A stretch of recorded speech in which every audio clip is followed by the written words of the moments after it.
Hello दोस्तों, नमस्कार। एडवा classes में आप सभी का स्वागत है। मैं कृष्ण कुमार तिवारी आप लोगों को इंडियन पॉलिटी यानी भारतीय राज्य व्यवस्था पढ़ा रहा हूँ। इसमें आप लोग मध्य प्रदेश से संबंधित मध्य प्रदेश के गवर्नमेंट एग्जाम जितने भी होते हैं, एमपी के जितने भी गवर्नमेंट एग्जाम हैं, उससे संबंधित सिलेबस को कवर कर रहा हूँ। साथ ही साथ यह मुख्य रूप से कोर्स एमपी पीएससी और एमपी फॉरेस्ट एग्जाम्स की तैयारी करने वाले अभ्यर्थियों के लिए काफ़ी फायदेमंद रहने वाला है। इसके अलावा अगर यदि आप अन्य हिंदी भाषी राज्यों के सिविल सेवा की तैयारी कर रहे हैं तो उसके लिए भी आपको फायदेमंद रहेगा। साथ ही साथ यदि आप यूपीएससी की तैयारी कर रहे हैं तो उसके सिलेबस को भी इसमें कवर कर लिया जा रहा है। तो इसलिए आप लोग इस वीडियो को ध्यान से देखिएगा और कोई भी अगर डाउट होता है तो आप लोग यूट्यूब में कमेंट करके हमें पूछ सकते हैं। इसके साथ साथ हमारे टेलीग्राम का लिंक जो है तो डिस्क्रिप्शन बॉक्स में दिया हुआ है, उसमें आप ज्वाइन कर लें और कोई भी क्वेश्चन हो वहाँ आप हमें पोस्ट कर सकते हैं। तो एमपीपीएससी के लिए जो है तो एडवा क्लासेस रोजाना हिंदी माध्यम में क्लास चलाता है, जिसके लिए आप सुबह 8 बजे क्लास कर सकते हैं। मध्य प्रदेश के जीके से संबंधित, जिसमें आपको मध्य प्रदेश का जीके, इतिहास, भूगोल, अर्थशास्त्र यानी मध्य प्रदेश का कंप्लीट सिलेबस आपको जीके का यहाँ पर मिल जाएगा। उसके अलावा आप लोग भूगोल की क्लास कर सकते हैं सुबह 9 बजे पंकज सर से। ये आपको मैप और ट्रिक्स के द्वारा आपको अच्छे से चीज़ों को समझाते हैं और कोई भी चीज़ें याद करने के ट्रिक्स भी आपको बताते हैं। तो इसलिए आप भूगोल की क्लास सुबह 9 बजे जरूर करिएगा। और इसके अलावा राज्य व्यवस्था की क्लास हमारी चलती है सुबह 10 बजे, तो जिसको आप लोग लाइव कर ही रहे हैं। और कोई भी समस्या हो तो आप लोग हमें पूछ सकते हैं कमेंट करके। और एप्टीट्यूड की क्लास चलती है दोपहर में 3 बजे, तो इसको भी आप लोग जरूर करिए। तो ये टाइम टेबल आप लोग नोट कर लीजिए और अपनी एक बेहतर तैयारी में बदलिए और एक अच्छी बेहतर तैयारी के साथ अपना एग्जाम्स को कंप्लीट करिए। सबसे पहले हम लोग देख लेते हैं आज हम क्या पढ़ने वाले हैं, क्या सीखने वाले हैं। तो हम लोग जो सीखेंगे सबसे पहले वो है समता का अधिकार, जो हम लोग मौलिक अधिकारों के अंतर्गत पढ़ रहे हैं। मौलिक अधिकारों के अंतर्गत हमारी पिछले लेक्चर्स आप लोग जरूर देख लीजिए कि जिसमें हमने मौलिक अधिकार को पढ़ाया है और आर्टिकल 12-13 में डिफिनीसन दी है जो मौलिक अधिकार उससे संबंधित जो प्रावधान किए गए हैं। और आर्टिकल 14, 15, 16 जो समता के अधिकार के अंतर्गत आता है उसको भी हमने पढ़ा चुका है। तो 15, 16, 17 तक हमने पढ़ चुका है। आज जो हमने पढ़ेंगे मुख्य रूप से समता के अधिकार के अंतर्गत वो आर्टिकल 18 को पढ़ेंगे और इसके बाद हम लोग आर्टिकल 19 और 20 को भी कवर करने की कोशिश करेंगे स्वतंत्रता के अधिकार के अंतर्गत। तो दो प्रकार की आज स्वतंत्र जो हम लोग अधिकार पढ़ेंगे। आज समता के अधिकार का आखिरी आर्टिकल जो है आर्टिकल 18 और स्वतंत्रता और का अधिकार के अंतर्गत आर्टिकल 19-20 को हम लोग कवर करेंगे। जैसा कि हमने बताया है कि जो संविधान था उसमें 7 मूल अधिकार थे, लेकिन 44वें संविधान संशोधन नियम 1978 के द्वारा संपत्ति के अधिकार को समाप्त कर दिया गया है, जो संपत्ति का अधिकार था। और इस प्रकार अब 6 मौलिक अधिकार ही बचे हैं: समता का अधिकार, स्वतंत्रता का अधिकार, शोषण के विरुद्ध अधिकार, धर्म की स्वतंत्रता, संस्कृत शिक्षा संबंधी अधिकार और संवैधानिक उपचारों का अधिकार। इनका आर्टिकल किस अनुच्छेद से किस अनुच्छेद तक है इसको आपको याद रखना है। आर्टिकल 14 से 18 तक समता का अधिकार है। स्वतंत्रता का अधिकार आर्टिकल 19 से 22 तक है। शोषण के विरुद्ध अधिकार आर्टिकल 23-24 में है। वहीं धर्म की स्वतंत्रता के अधिकार की बात की जाए तो 25 से 28 तक में है। संस्कृत और शिक्षा का अधिकार 29 से 30 में है और संवैधानिक उपचारों का अधिकार अनुच्छेद 32 में है। जैसा कि हमने पिछला जो लेक्चर्स था उसमें अस्पृश्यता के सिद्धांत को हमने अस्पृश्यता का जो आर्टिकल 17 है उसको हमने अच्छे से समझा दिया था। और इसका जिसका नाम था अस्पृश्यता, इस कानून का नाम याद रखिएगा, अस्पृश्यता अपराध अधिनियम 1955 में मूलतः संशोधन कर दिया गया। 1955 जो है तो 76 में जो तो इसमें एक संशोधन कर दिया गया। जो अस्पृश्यता अपराध अधिनियम 1955 था उसमें संशोधन किया गया था 1976 में। तो इस चीज़ को आप लोग याद रखिएगा। आज जो हमें पढ़ना है उपाधियों के अंत पढ़ना है। तो आर्टिकल 18 में भारत सरकार ने कुछ उपाधियों पर रोक लगाई है। तो उसको क्या है, उसका सेक्शन से 1 क्या कह रहा है कि राज्य, सेना एवं विद्या संबंधी सम्मान के सिवाय कोई और उपाधि प्रदान नहीं करेगा। यानी जो राज्य है, राज्य की डिफिनीशन हमने पिछले आर्टिकल्स में भी बताया था। उसके पहले आर्टिकल्स हम जब 12 पढ़ रहे थे तो उसमें हमने राज्य की डिफिनीशन को विधिवत बताया था कि राज्य क्या होता है। हमने बताया था कि राज्य के अंतर्गत वे सभी सरकारी इंस्टीट्यूशन, सरकारी संस्थाएं, सरकारी व्यक्ति, पद पर आश्रित व्यक्ति, वो सब आते हैं जो सरकार के द्वारा लाभ के पद पर है और या सरकार के द्वारा वित्त पोषित है, यानी उनसे फंड प्राप्त हो रहा है सरकार से। ऐसी सभी संस्थाएं या जो ऐसे न्यायालय हो गया, उच्च न्यायालय हो गया, या हमारे कोई कंपनी कॉलोनी हो गई सरकारी, वो सभी राज्य के अंतर्गत आते हैं, या पंचायती राज और नगर पालिका ये सब भी राज्य के अंतर्गत आते हैं। तो ये जो राज्य हैं, जो नियम कानून, जिनके पास नियम कानून बनाने का अधिकार है, वो ऐसा कोई भी जो है तो सम्मान नहीं प्राप्त देगा, केवल सेना और विद्या को छोड़कर। सेना से संबंधित कोई भी सम्मान दे सकता है, विद्या यानी शिक्षा से संबंधित कोई भी सम्मान दे सकता है, कोई विशेष कला है आपके पास वो उससे। इसके अलावा कोई सम्मान और उपाधि राज्य जो है तो प्रदान किसी को नहीं करेगा। दूसरा जो सेक्शन 2 क्या कह रहा है कि भारत का कोई नागरिक किसी विदेशी राज्य से कोई उपाधि स्वीकार नहीं करेगा। साथ ही साथ यदि कोई भारत का नागरिक है और विदेशी राज्य कोई उपाधि दे रहा है तो उसको भी वो स्वीकार नहीं करेगा। जैसे अब देखिए, जो आर्टिकल 18 उपाधियों का अंत है, उसमें पहले क्या होता था, जो ब्रिटिश औपनिवेशिक सरकार थी वह जो तो भारत के लोगों को जैसे महाराजा की उपाधि दे दी जाती थी। पहले ये भारत में ही महाराजा, राजा, राजा महाराजा की उपाधि पहले होती थी भारत में। उसके पास राय बहादुर, खान बहादुर जैसी उपाधि जो है तो ब्रिटिश औपनिवेशिक सरकारें जो है तो बहादुर, राय बहादुर, खान बहादुर जैसी उपाधियां जो तो ब्रिटिश औपनिवेशिक सरकार ने जो तो भारतीयों के लिए रखा। तो इस प्रकार की कोई भी जो जितने भी है, चाहे वो राजा साहब हो, दीवान साहब हो, कुछ भी इस तरह की उपाधि जो है वो जो है तो आर्टिकल 18 के अंतर्गत उपाधियों का अंत कर दिया गया कि इस प्रकार की कोई उपाधि नहीं दी जाएगी। केवल सेना से संबंधित और विद्या से संबंधित जो जैसे PhD स्कॉलर हो गए, डॉक्टर हो गए, प्रोफेसर हो गए, ये सब उपाधि है। इसके अलावा कोई भी उपाधि या सम्मान नहीं दिया जाएगा। दूसरा कह रहा है कि यदि भारत का कोई नागरिक है, कोई विदेश से उपाधि ले रहा है तो उसको भी जो है तो कोई भी उपाधि नहीं दी जाएगी। तीसरा जो क्या कह रहा है, कोई व्यक्ति जो भारत का नागरिक नहीं है, भारत का नागरिक नहीं है और राज्य के अधीन लाभ या विश्वास के पद है, तो उसको भी विदेशी जो है तो उपाधि नहीं लेनी चाहिए। उसको यदि किसी विदेशी राज्य से उपाधि लेना है तो उसको राष्ट्रपति की सहमति पहले लेनी होगी, और राष्ट्रपति की सहमति के बिना वह स्वीकार नहीं करेगा कोई भी विदेशी उपाधि को।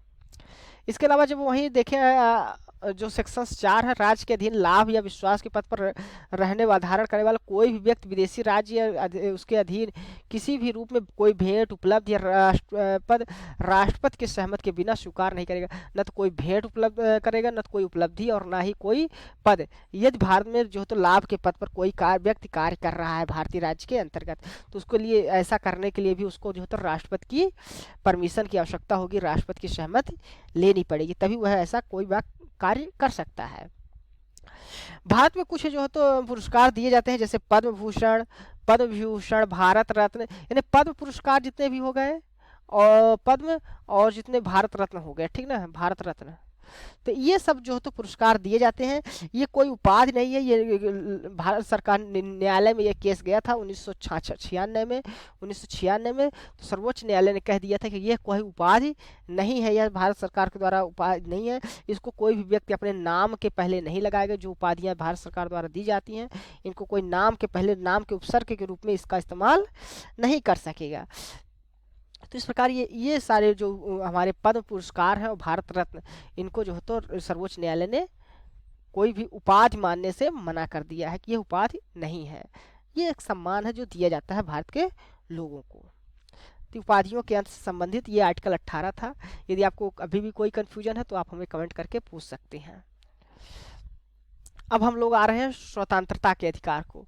तो जैसा हमने बताया है कि ये हमारा स्वतंत्रता का अधिकार मौलिक अधिकार भाग 3 में है, आप लोग ध्यान रखिएगा। संविधान के भाग 3 में मौलिक अधिकार है, जो अनुच्छेद 12 से लेके 35 तक चलता है। अनुच्छेद 12 से लेके 35 तक में है मौलिक अधिकार, अनुच्छेद 12 से 35 तक में है।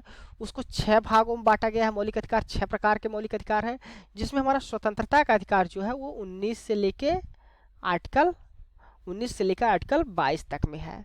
तो याद रखिएगा स्वतंत्रता का अधिकार कहाँ से कहाँ तक है, यानी आर्टिकल 19 से 22 तक में यदि कोई भी अधिकार दे दिया गया है, पूछ लिया गया किस अधिकार के अंतर्गत आता है, तो आप बताएंगे स्वतंत्रता का अधिकार। जैसे हम लोग आपको एक क्वेश्चन सॉल्व कराते हैं अभी, ओकेगा।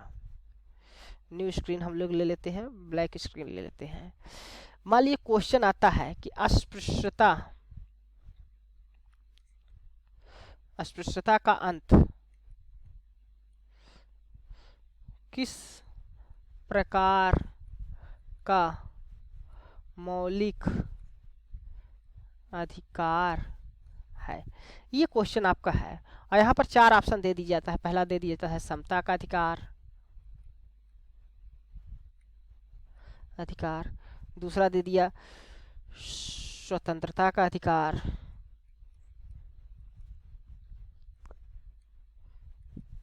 तीसरा दे दिया शोषण के विरुद्ध अधिकार,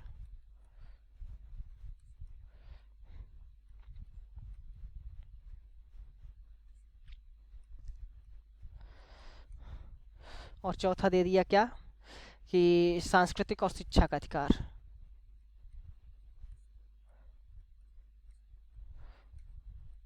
शिक्षा का अधिकार। और आपसे पूछ ले रहा है कि यह किस प्रकार का अधिकार है। तो अस्पृश्यता का अंत हम लोग जानते हैं कि यह अनुच्छेद 17 में आता है, ठीक ना, अनुच्छेद 17 में आता है।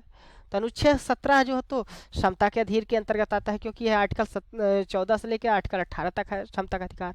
इसी प्रकार जीवन की स्वतंत्रता का अधिकार यदि पूछ लिया, जीवन की जो जीवन का स्वतंत्रता का अधिकार है तो किस अंतर्गत आता है, वो आर्टिकल 21 में आता है। तो ये 19 से 22 तक जो है तो स्वतंत्रता का अधिकार है। शोषण के विरुद्ध अधिकार हमने देखा ही अनुच्छेद 23-24 में है। और सांस्कृतिक और शिक्षा का अधिकार ये देखा हमने आर्टिकल 29-30 में है।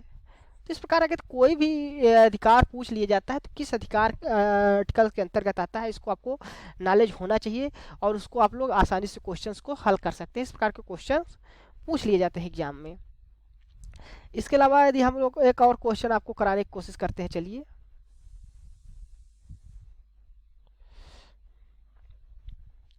एक क्वेश्चन और आपको करा देते हैं। स्क्रीन ब्लैक स्क्रीन आ जाए, ठीक है। तो देखिए मान ली पूछिए क्वेश्चन है एक आर्टिकल 14 के अंतर अनुच्छेद 14 से क्वेश्चन पूछ रहे हैं। अनुच्छेद 14 में कि विधि के समक्ष समता, जो विधि के समक्ष समता, विधि के समक्ष जो समता है वह किस प्रकार का, किस देश के संविधान से लिया गया है, किस देश से प्रेरित है। यानी जो भारतीय संविधान में अनुच्छेद 14 में विधि के समक्ष समता का जो सिद्धांत लिया गया है वो किस देश के संविधान से प्रेरित है, वो आपको बताना है। ऑप्शंस आपके पास है ऑस्ट्रेलिया,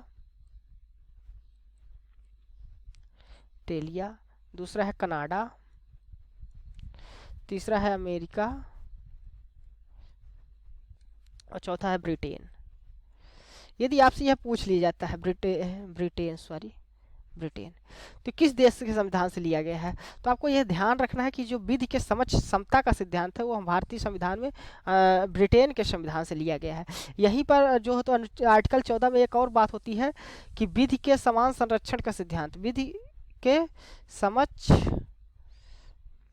समान संरक्षण, तो ये जो सिद्धांत लिया गया है, संरक्षण का सिद्धांत ये लिया गया है, ये हमारे हमारे संविधान में अमेरिका के संविधान से लिया गया है। कहाँ से लिया गया है, अमेरिका के संविधान। तो इस तरह के क्वेश्चंस एग्जाम में पूछे जाते हैं, वो आपको ध्यान में रखना है। आइए चलते हैं अपना जो पढ़ रहे थे। तो ये ध्यान किस लिए बताया गया कि आपको ये चीज़ें, इस तरह की चीज़ें याद रहनी चाहिए, किस आर्टिकल से किस आर्टिकल तक में क्या चीज़ दिया हुआ है। अब स्वतंत्रता के अधिकार के अंतर्गत जो आर्टिकल 19 है उसको समझते हैं। तो उसमें वाक स्वतंत्रता आदि विषय के बोलने की स्वतंत्रता को लेकर कुछ कुल मिला के 6 तरह की स्वतंत्रताएं भारत मतलब इस वर्तमान में लोगों को, नागरिकों को प्राप्त है। वो क्या क्या है, वाक या अभिव्यक्ति की स्वतंत्रता है, शांतिपूर्वक या निरायुध मतलब औजार अस्त्र शस्त्र के बिना सम्मेलन करने की, एकजुट होने की स्वतंत्रता है, संगम बनाने, एसोसिएशन यूनियन बनाने, संघ बनाने की, और सहकारी सोसाइटी, कोऑपरेटिव सोसाइटी जो बनाने का है उसकी स्वतंत्रता आपको मिली हुई है। भारत के राज्य क्षेत्र के अंदर सर्वत्र आबाद करने का स्वतंत्रता है। भारत के राज्य क्षेत्र में किसी भी भाग में निवास करने या बस जाने की स्वतंत्रता है। और कोई भी वृत्त, आजीविका, व्यापार, कारोबार आदि करने की भी स्वतंत्रता है। रोजगार, कोई भी आप कार्य कर सकते हैं, किसी भी प्रकार का व्यापार कर सकते हैं। इस प्रकार की आपकी संपूर्ण स्वतंत्रता मिली हुई है। अब हम लोग एक एक स्वतंत्रता को बारीकी समझेंगे, अच्छे से समझेंगे, साथ ही साथ यह भी समझेंगे कि इसमें किस आधार पे रिस्ट्रिक्शन लगाया जाता है ना। रीजनेबल रिस्ट्रिक्शन लगाने का जो तो हर जितने भी मौलिक आपको स्वतंत्रताएं मिली है, ये 6 प्रकार की स्वतंत्रताएं, उसमें किसी न किसी आधार पे सब में रीजनेबल रिस्ट्रिक्शन लगाए गए हैं, कुछ न कुछ आबाद लगाए गए हैं। तो वो कौन कौन से ग्राउंड होते हैं, किस किन आधारों पर जो तो आपकी स्वतंत्रता को प्रतिबंधित किया जाता है, वो हम लोग एक एक करके देखते हैं। तो सबसे पहले हम लोग देखते हैं वाक की स्वतंत्रता और अभिव्यक्ति की स्वतंत्रता। तो भारतीय संविधान में सभी व्यक्तियों को बोलने की आज़ादी है, अपने विचारों को रखने की आज़ादी है, चाहे वो मीडिया हो, प्रेस हो या किसी भी चीज़ को हो, तो आपको बोलने की संपूर्ण स्वतंत्रता है। किसी भी इस प्रकार का आप अपने या विचारों को, सम्मेलन, लोगों को इकट्ठा करके आप लोग अपना विचार रख रहे हैं, यानी आपको संपूर्ण विकास के लिए आपको बोलने की स्वतंत्रता, अभिव्यक्ति की स्वतंत्रता किसी भी रूप में, जैसे फिल्म मेकिंग हो गया, वीडियोज मेकिंग हो गया, कॉमेडी कर रहे हैं आप, इस प्रकार के आपको अपने अभिव्यक्ति करने की भी स्वतंत्रता मिली हुई है। लेकिन ये सारी स्वतंत्रताएं, ये अभिव्यक्ति आपको कुछ रिस्ट्रिक्शंस के साथ मिली है। उन रिस्ट्रिक्शंस को समझ लेते हैं। तो पहला जो हो तो आपका ग्राउंड क्या होना चाहिए, भारत की एकता और संप्रभुता। आपकी जो स्वतंत्रता है वो भारत की एकता और संप्रभुता के खिलाफ नहीं होना चाहिए, ठीक ना, संप्रभुता के खिलाफ, यानी आप भारत की एकता और संप्रभुता के खिलाफ नहीं बोल सकते। दूसरा है राज्य की सुरक्षा। यदि राज्य की सुरक्षा का प्रश्न उठ रहा है तो भी आपकी स्वतंत्रता को बाधित किया जा सकता है, यानी राज्य की सुरक्षा के खिलाफ नहीं बोल सकते। यदि आपके बोलने से किसी हमारे विदेशी राज्य जो है, मित्र राज्य, विदेशी मित्र राज्य के साथ यदि हम मित्र राज्य के साथ यदि हमारे संबंध खराब हो रहे हैं तो ऐसी भी आपको अभिव्यक्ति की स्वतंत्रता नहीं दी जाएगी। चौथा क्या है, आप लोग ध्यान रखिएगा, कोई सार्वजनिक आदेश है, सार्वजनिक आदेश है और आप उसके खिलाफ जो हो तो बोल रहे हैं, भड़का रहे हैं लोगों को, तो भी इस प्रकार की स्वतंत्रता नहीं दी जाएगी।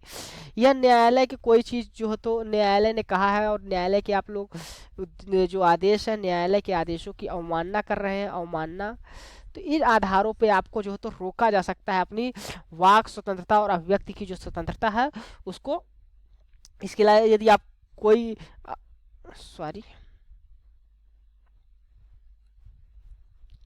यदि आपको कोई जो है तो आपराधिक गतिविधियों में आप सम्मिलित हो रहे हैं, आपके जो अभिव्यक्त है वो आपराधिक गतिविधियों में सम्मिलित है, गतिविधियां हैं, तो उस पर भी आपको जो है तो रोका जा सकता है। तो इस प्रकार के जो है तो कुछ जो है तो ऐसे है जो आप करने से जो है तो रोका गया है, प्रतिबंध लगाया गया है। तो ये आधार आप लोग याद रखिएगा कि जो हमारी स्वतंत्रता है वो किन किन आधारों पर रोकी जा सकती है। भारत की एकता और संप्रभुता, राज्य की सुरक्षा के आधार पर, विदेशी मित्र के जो राज्य संबंध है या राज्य हमारे जो भारत का संबंध है वो गड़बड़ हो रहे हैं आपके बोलने या आपके किसी कृत्य से, सार्वजनिक आदेशों का उल्लंघन कर रहे हैं, न्यायालय की जो आदेश है उसका उल्लंघन कर रहे हैं, या कोई आपराधिक गतिविधियों में आप लोग शामिल हैं, तो ऐसी जो है तो स्वतंत्रता आपको नहीं मिलेगी। स्वतंत्रता आपको तभी तक मिलती है, वही स्वतंत्रता अच्छी होती है जो आपके जो तो संपूर्ण विकास में उपयोगी हो। यदि आप उसको नकारात्मक रूप से यूज कर रहे हैं, नकारात्मक दृष्टि में देख रहे हैं, तो ऐसी स्वतंत्रता को राज्य जो हो तो प्रतिबंधित कर सकता है। तो यह जो तो पहला था। अब हम लोग दूसरा देखते हैं, शांतिपूर्वक और निरायुध सम्मेलन करने की स्वतंत्रता। यानी कि आपको जो स्वतंत्रता मिली है, आप कोई भी किसी प्रकार का शांतिपूर्ण रूप से संगठित हो सकते हैं, कोई भी असेंबली कर सकते हैं, कोई भी मीटिंग कर सकते हैं, सार्वजनिक बैठकों में भाग ले सकते हैं, इस प्रकार की। लेकिन ये और प्रदर्शन करने की भी आपको स्वतंत्रता है। आप लोग जो है तो जैसे हड़ताल कर सकते हैं, हड़ताल करना चाहे कर सकते हैं, कोई सरकार का विरोध करना चाहे कर सकते हैं, लेकिन ये निरायुध होना चाहिए, यानी कि आपको कोई भी अस्त्र शस्त्र के बिना, अस्त्र शस्त्र के बिना, अस्त्र शस्त्र के बिना आप लोग ये सब हड़ताल, विरोध ये सब कर सकते हैं। लेकिन आपके ये सब कार्य करने से, शांतिपूर्ण प्रदर्शन करने से या हड़ताल करने से, यदि आप किन किन आधारों पर राज्य जो है तो आपको रोक सकता है उसको देखिएगा। यदि वह भारत की एकता और अखंडता, भारत की एकता और अखंडता के खिलाफ है, अखंडता, तो राज्य आपको ऐसा करने से रोक सकता है। इसके अलावा आपको कोई भी यातायात में जो नियंत्रण, जो यातायात प्रतिबंधित हो रहा है, कोई मुख्य मार्ग है और यातायात आप लोग बाधित कर रहे हैं, तो ऐसी भी आपको स्वतंत्रता नहीं दी जाएगी कि आप कहीं भी जो है तो रेलवे ट्रैक में लगातार कई दिनों तक रोक के बैठे हैं, कोई नेशनल हाईवे है उसको कई दिनों तक रोक के बैठे हैं। इस प्रकार की स्वतंत्रता को राज्य चाहे तो आपको नियंत्रित कर सकता है, आपके लिए कुछ प्रतिबंध लगा सकता है। इस प्रकार की जो है तो हड़ताल या जो है तो सम्मेलन करने की आपको अनुमति नहीं होगी। बाकी आप लोग को पूरी शांतिपूर्वक और न्याययुत सम्मेलन करने की पूर्ण आज़ादी है। अब इसके बाद हम लोग देखते हैं तीसरा जो है वो क्या है, संगम यानी एसोसिएशंस, एसोसिएशंस, यूनियन, कोई भी संघ बना सकते हैं, गठबंधन बना सकते हैं, सरकारी सोसाइटी बना सकते हैं।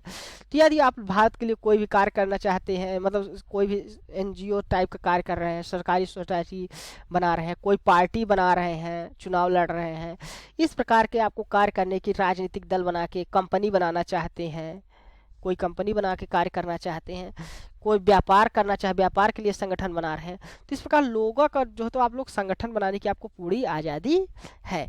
लेकिन इसके लिए भी आपको रिस्ट्रिक्शंस लगाए गए हैं, और रिस्ट्रिक्शंस कौन कौन से हैं उसमें भारत की एकता और संप्रभुता, वही पहला है, भारत की एकता और संप्रभुता, भारत की एकता और संप्रभुता, संप्रभुता को जो है तो चोट नहीं पहुंचनी चाहिए, इसका जो है तो उल्लंघन नहीं होना चाहिए।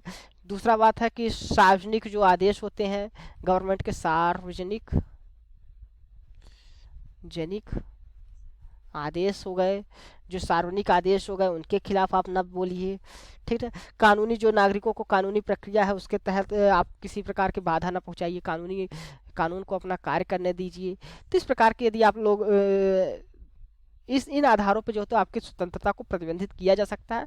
बाकी आप लोग कोई भी एसोसिएशन बनाने, संघ बनाने और सहकारी सोसाइटी बनाने आदि की जो है तो आपको आज़ादी मिली हुई है। इस प्रकार आपको ये मूल अधिकार आपको मिले हुए हैं। लेकिन यदि आप ऐसा कोई कार्य करते हैं जो भारत की एकता और अखंडता को या सार्वजनिक आदेश जो को नहीं मानते, तो आपकी इस स्वतंत्रता को भी प्रतिबंधित किया जा सकता है।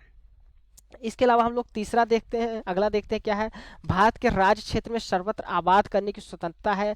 आप कहीं भी आ जा सकते हैं, किसी भी राज्य में, किसी भी क्षेत्र में बस सकते हैं, वहाँ व्यापार कर सकते हैं। इस प्रकार को आपको पूरी जो है तो आज़ादी, स्वतंत्रतापूर्वक एक दूसरे जगह जाने की पूरी तरह से आज़ादी मिली हुई है। लेकिन इसमें भी जो है तो कुछ प्रतिबंध लगाए गए हैं। वो प्रतिबंध क्या है उसको देख लेते हैं। पहला है, यदि आप लोगों के कारण आम लोगों का हित, आपके आने जाने से आम लोगों का हित, इन ग्राउंडों को याद रखिएगा कि किस आधार पे जो हो तो, किस बेस पे जो हो तो आपको आपकी स्वतंत्रता को प्रतिबंधित किया जा सकता है। यदि आम लोगों की हित या किसी अनुसूचित जाति, अनुसूचित जाति का हित यदि प्रभावित हो रहा है आपकी इस स्वतंत्रता के कारण, तो आपको जो है तो उस क्षेत्र या उस विशेष जगह जाने से रोका जा सकता है। यदि आपके इस प्रकार के आचरण का, आपके कहीं भी आने जाने रहने से उस क्षेत्र की संस्कृति को नुकसान हो रहा है, उस क्षेत्र की संस्कृति को नुकसान हो रहा है, या उस क्षेत्र की भाषा को नुकसान हो रहा है, यदि आप लोग उस क्षेत्र की भाषा या उस क्षेत्र के रिवाज जो हैं उसमें आप लोग परिवर्तन करने की वहाँ जाके कोशिश कर रहे हैं, तो जो ऐसी हैं जो ख़त्म होने के कगार पे हैं, तो उन जगहों पर आपको जाने से रोका जा सकता है। जैसे नॉर्थ ईस्ट में हम लोग देखते हैं कि कई ऐसे राज्य हैं, कई ऐसे क्षेत्र हैं बनाए गए हैं जिनको जहाँ जाने से आपको प्रतिबंधित किया जाता है, वहाँ बसने की स्वतंत्रता नहीं दी गई है। तो इस प्रकार के आधार पे आपको जो आवाज़ संचरण करने की स्वतंत्रता है उस पर भी रोक लगाया जा सकता है। तो ये दोनों ग्राउंड याद रखिएगा कि किसी का जो है तो आम लोगों का हित या उस अनुसूचित जाति का हित प्रभावित ना हो, साथ ही साथ वहाँ के जो रहने वाले लोग हैं उनकी संस्कृति, कल्चर, यानी कि वहाँ की भाषा क्या है, उसको भाषा पे आधार पे, उनके रीति रिवाज आधार पे, इन आधारों पे उनको कोई भी नुकसान नहीं होना चाहिए। उनको नुकसान हो रहा है, उनका शोषण हो रहा है किसी भी प्रकार का, तो आपको ऐसा गतिविधि करने से भी रोका जा सकता है। तो ये आबाद करने की स्वतंत्रता है। फिर इसके बाद आप लोग अगला देखिएगा, जो कोई भी वृत्ति, उपजीविका, व्यापार या कारोबार करने की जो स्वतंत्रता मिली है वो आपको, यानी कि आप कोई भी रोजगार कर सकते हैं, कहीं भी कोई आजीविका, अपना व्यापार, बिजनेस चलाना चाहते हैं कर सकते हैं, व्यापार कर सकते हैं, और कोई भी कारोबार आप लोग चुनने के लिए स्वतंत्र हैं। लेकिन ये सब करने में भी यदि आपको कुछ आधारों पर जो है तो कुछ ग्राउंड ऐसे हैं कि जिन पे आपको जो है तो रोक लगाया जा सकता है। वो ग्राउंड कौन कौन से हैं? यदि आप ऐसा कोई व्यापार कर रहे हैं जिसमें महिलाओं या बच्चों को जो तो खतरनाक हथियार या खतरनाक दुरुपयोग किया जा रहा है इनके कार्यों को, तो ऐसे कार्यों पर भी तो आपको रोक लगाया जा सकता है। इसके साथ साथ यदि आप कोई विस्फोटक औषधि, विस्फोटक सामान बना रहे हैं, तो आपको उस जगह पर कार्य करने से इन महिलाओं, बच्चों को कार्य करने से रोका जा सकता है। साथ ही साथ यदि आप कोई ऐसा औषधीय बना रहे हैं जो इनके लिए खतरनाक है, तो यदि इस तरह के आप कार्य कर रहे हैं तो इसके लिए आपको पहले सरकार से लाइसेंस लेने की आवश्यकता पड़ेगी। यदि आप लाइसेंस लेंगे तो आप तब आप इन लोगों को कार्य कर सकते हैं, और इनको एक सुरक्षा देने का भी आपकी जिम्मेदारी रहेगी। इनकी महिलाओं और बच्चों को विशेष प्रकार की सुरक्षा दीजिए, और उस हिसाब आप अपना कार्य, जो अपना व्यवसाय, अपना कोई भी बिजनेस करने की आपको स्वतंत्रता प्राप्त है। तो दोस्तों ये था हमारा जो तो स्वतंत्रता का अधिकार, यानी कि स्वतंत्रता के अधिकार के अंतर्गत हमने आर्टिकल आज 19 को पढ़ लिया है। अब अगले लेक्चर में हम लोग आर्टिकल्स जो है तो 20, 21, 22 को पढ़ने की कोशिश करेंगे। तो आज हमने पढ़ा आर्टिकल 18 और आर्टिकल 19, ठीक ना। तो चलिए, धन्यवाद वीडियो देखने के लिए। यदि आपको हमारा वीडियो अच्छा लगा है तो आप इसको लाइक कर दें, हमारे इस चैनल को सब्सक्राइब कर लें, और बेल आइकन को दबा दें ताकि हमारा नोटिफिकेशन मिलता रहे। जैसे ही हमारी वीडियो अपलोड हो आपको नोटिफिकेशन प्राप्त हो जाए। इसके अलावा आप लोग हमारे सोशल मीडिया ग्रुप से जुड़ सकते हैं, इंस्टाग्राम, टेलीग्राम और फेसबुक से, जिसका लिंक जो है तो डिस्क्रिप्शन बॉक्स में। तो टेलीग्राम ग्रुप से यदि आप लोग हमारा जुड़ जाएंगे तो वहाँ पर आपको इस लेक्चर की पीडीएफ मिल जाएगी, साथ ही साथ वहाँ पर क्विज मिल जाएंगे जिसको आप लोग सॉल्व कर सकते हैं और अपनी प्रारंभिक परीक्षा की तैयारी को एक बेहतर तैयारी में बदल सकते हैं। तो एक बार पुनः आप लोगों का धन्यवाद, थैंक यू।